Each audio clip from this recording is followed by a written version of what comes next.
I first became involved in the American 300 Warriors Tour at Crandon, we were at a driver's meeting, and Robbie Powers, at the end of the meeting, was talking about some of the Armed Forces entertainment things and said at some point he'd like to bring some off-road truck drivers over there. And it was, hey, that's neat. And I heard it right along with all the other drivers, and I guess didn't really think a whole lot more about it. And then late last fall into winter, Jeremy Myers, the race program manager for AMSOIL, called me, and he's like, hey Chad, do you want to go on an Armed Forces entertainment tour to the Middle East?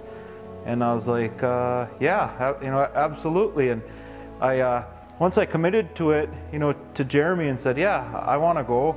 It was a few days before I told my wife about it. I think I was more nervous that I hadn't told my wife and I committed that I was going than the actual tour of going to the Middle East. What you see on TV and different things.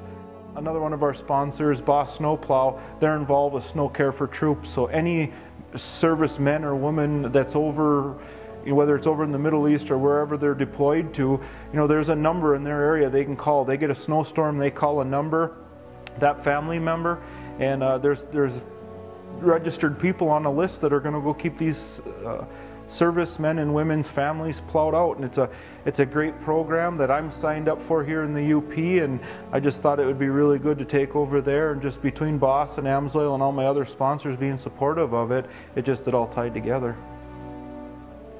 But to step on the soil over there and it smelt different, everything had a different feeling.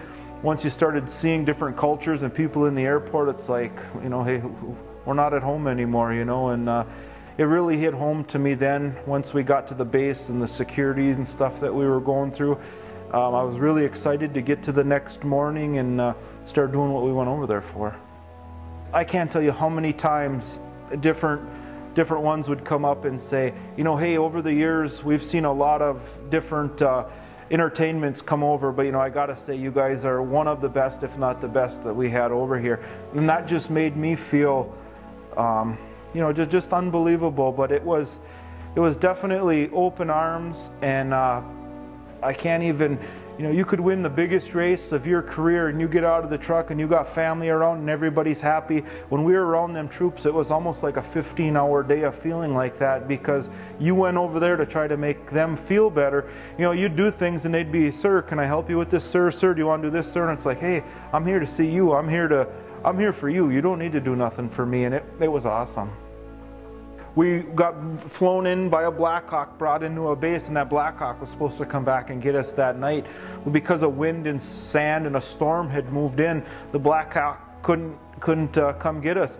We had no bedding, we had no extra clothes with us or nothing, so they brought us to where we're sleeping, and we had all our apparel that we were giving to the troops, and I had a big stack of AMSOIL shirts. I took some of the AMSOIL shirts, crawled into bed, that was my pillow for the night, and the next morning I'm walking out of the sleeping area with it. I'm walking towards where we're going to go get our gear to get on the helicopter for the next day, and the troops are like, hey, can I have some of them AMSOIL shirts? So I'm like, well, I just used them as a pillow. Awesome. And I'm handing them out as I'm going, and like that's, them are things you had to adapt to.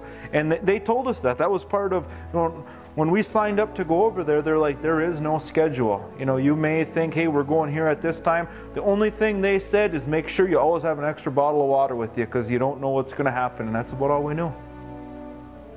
There were times when I was back home, while the war first started going on, I can tell you exactly where I was when I heard this particular event happen or that particular event happen. You're like, oh, we dropped a bomb on this, or hey, we did that. Then to be there and see these spots that, when the war took place and when things happened, and I was inside of them, I picked up and felt the rubble. I got pictures of me standing by this stuff, and it just, between the different events that I seen hanging out with the troops, their daily activities, and being there and seeing that, it just started to bring everything more and more real, that hey, I'm here, and this is what's going on. And it like I say, the troops were very eager to show us around, and it was really neat. For the upcoming 2011 race season, We did a real special. It's a badge about this big, and it's an honorary crew chief badge. It has the Boss Snowplow and Amsoil logos on it. We brought it over to the Middle East with us, and what we did is every base that we went to about 8 different bases. Every base that we went to and troops that we RC raced with and interacted with, I picked 2 honorary crew chiefs at each event, and on it they sign their signature on the front of it. On the back I have all their information. Now going into the 2011 race season, when I go to Redbud, Saturday I'm going to have an honorary crew chief decal on the truck. We're going to peel it off, and Sunday I'm going to have a new honorary crew chief. So every day I'm going to have a new ride-along honorary crew chief. And on the back of it, they gave us all their information, phone number, address, email. So leading up to that weekend, my wife Amy is going to email that person and say, hey, congratulations, this week on the Hord Racing Boss Snowplow Amsoil truck, you're the honorary ride-along crew chief. And the troops just thought that was awesome. So while we're taking, you know, a taste of the troops, bringing it to our race team, and we're going to the races with it, and it's just a good way to bring them along with us, and involved our trip tour over there, and I'm really excited about it. But one of the biggest things that I can say that I keyed on and noticed right away was the teamwork and the intertwining of all the troops. You know, sometimes you go to different jobs and you'll see people who are at that job just to get through the day. They're just there to get a paycheck because they have to be, and you didn't see any of that over there. And I actually found myself looking for it. I'm like, you know, you'd go places and you'd go to interact with an RC race or do different things, and you're like, I don't notice a bad attitude here, you know.